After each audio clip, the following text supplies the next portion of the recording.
ലാ ഹൗല വലാ ഖുവത ഇല്ലാ ബില്ലാ എന്ന് പറഞ്ഞാൽ എന്ത് മാറും? ദാരിദ്ര്യം മാറും. അതാ ഞാൻ പറഞ്ഞ പൈസ ഉണ്ടാകുമെന്ന് ഈ ദിക്ർ പറഞ്ഞ അതെ, പൈസ ഉണ്ടാകും. അല്ലാഹു ബർക്കത്ത് ചെയ്യുമാറാകട്ടെ. അപ്പൊ എന്റെ പ്രിയപ്പെട്ട സഹോദരങ്ങളെ, ലാ ഹൗല വലാ ഖുവത ഇല്ലാ ബില്ലാ 70 പ്രയാസങ്ങൾ അല്ലാഹു മാറ്റിത്തരും. അല്ലാഹു നമുക്ക് ഈമാൻ നൽകുമാറാകട്ടെ. അതുപോലെ തന്നെ ലാ ഹൗല വലാ ഖുവത ഇല്ലാ ബില്ലാ എന്നാരെങ്കിലും പതിവായി പറഞ്ഞാൽ അവന് ഏതു ഭാരമുള്ള കാര്യവും അല്ലാഹു എളുപ്പമാക്കി കൊടുക്കും.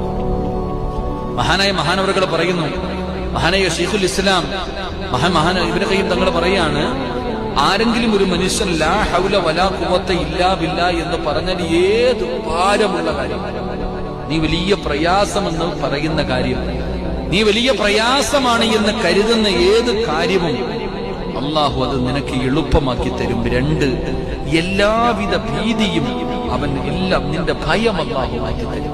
പേടി, അല്ലെ? ഏത് കാര്യത്തിന് പോകുമ്പോൾ